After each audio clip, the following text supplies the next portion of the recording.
Shalom Bapak Ibu Saudara sekalian, selamat berjumpa kembali melalui video ini. Pada hari ini saya akan membawakan firman yang saya beri judul Memancing di Air Keruh. Untuk itu saya akan membacakan kitab suci di dalam kitab Injil Yohanan atau Yohanes pasal yang ke-12 ayat 1 sampai ayat yang ke-6 yang saya akan baca demikian bunyinya. Kemudian 6 hari sebelum Pesak, Yesua datang ke Betania, tempat beradanya Elazar atau Lazarus yang telah meninggal itu, yang telah dia bangkitkan dari antara yang mati. Lalu di sana mereka mengadakan perjamuan malam baginya, dan Marta terus melayani, dan seorang dari antara mereka yang duduk makan dengan dia adalah Elazar atau Lazarus.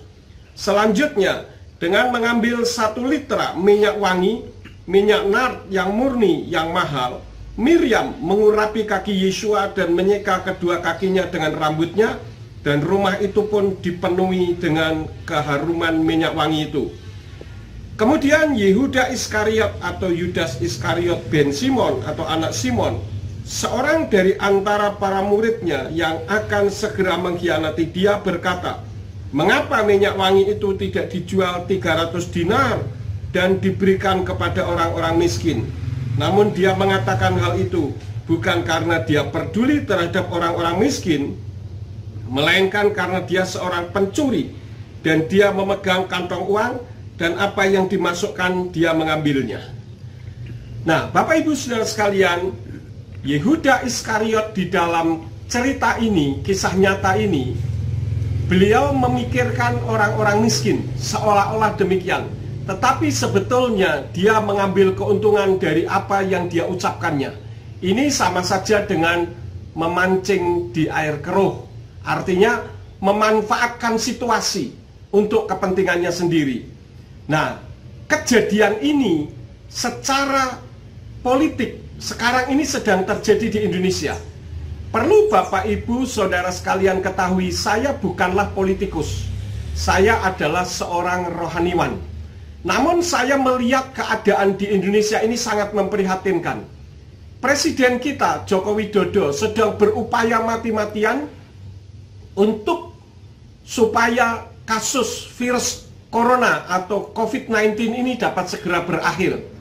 Namun dari pengamatan saya yang adalah seorang rohaniwan, saya melihat bahwa upaya Presiden Joko Widodo ini berusaha untuk dihalang-halangi dengan tujuan supaya COVID-19 terus merambah Indonesia, semakin lama semakin meluas, sehingga semakin banyak memakan korban jiwa manusia. Nah, ini kan sesuatu yang tidak baik, dan itu dilakukan oleh para politikus. Kalau saya boleh katakan, ini politikus sontoloyo yang memanfaatkan situasi, bukan memikirkan bagaimana membantu pemerintah supaya pemerintah itu bisa segera menyelesaikan permasalahan soal COVID-19, tetapi justru memanfaatkan situasi, sama seperti Yehuda Iskariot. Yehuda Iskariot demikian, dia melakukan sesuatu dengan ucapannya seolah-olah berpihak kepada orang miskin, tetapi sebetulnya di balik itu semua, dia justru memanfaatkan orang miskin untuk kepentingannya pribadi. Jadi kalau saya boleh katakan bahwa politikus-politikus sontoloyo yang ada di Indonesia ini sebetulnya adalah termasuk orang yang menjajah bangsa dan negaranya sendiri demi keuntungan pribadinya, demi untuk memenuhi syahwat politik busuknya untuk menjadi penguasa. Nah, saya ingin menyampaikan beberapa hal ciri-ciri politikus busuk. Yang pertama, mulutnya selalu nyinyir terhadap pemerintah. Artinya apa saja yang dilakukan oleh pemerintah tidak ada yang benar, selalu salah saja bawaannya. Pokoknya tidak ada satupun yang benar yang dilakukan oleh pemerintah. Padahal dirinya kalau disuruh memerintah belum tentu mampu. Ini kan orang-orang kurang ajar, hanya bisanya menyalahkan. Kalau Anda menyalahkan, coba kasih jalan keluar, solusinya, jangan hanya nyinyir. Kalau hanya nyinyir, bayi juga bisa melakukan itu. Itu hal yang pertama. Kemudian yang kedua, menyampaikan data tentang COVID-19 secara fiktif. Tujuannya apa sih? Tujuannya untuk menakut-nakuti masyarakat Indonesia supaya masyarakat Indonesia semakin takut dan terjadi chaos. Ini adalah politik yang jahat. Yang ketiga, kalian berlindung di balik agama. Kenapa? Karena di Indonesia ini ada banyak sekali orang-orang fanatisme terhadap agamanya. Bukan fanatik. Kalau fanatik itu bagus, karena fanatik itu artinya percaya dengan sungguh-sungguh. Tetapi kalau fanatisme ini sesuatu yang tidak baik, karena hanya menurut maunya sendiri saja satu kebenaran, padahal bukan kebenaran, mungkin hanya pembenaran. Tujuannya apa? Untuk membohongi orang-orang yang lugu, untuk dipolitisir, supaya orang-orang yang lugu ini membela apa yang diucapkannya seolah-olah benar. Anda itu kurang ajar ya. Anda berusaha untuk mengganggu pemerintah.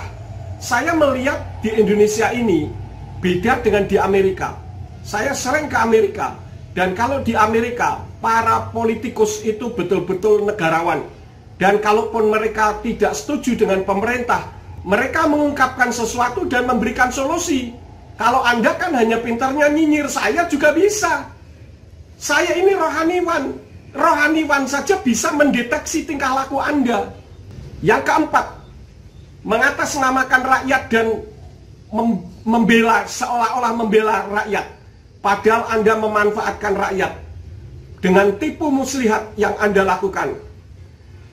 Karena terbukti apa yang Anda kerjakan, Anda tidak pernah melakukan sesuatu yang untuk kepentingan masyarakat.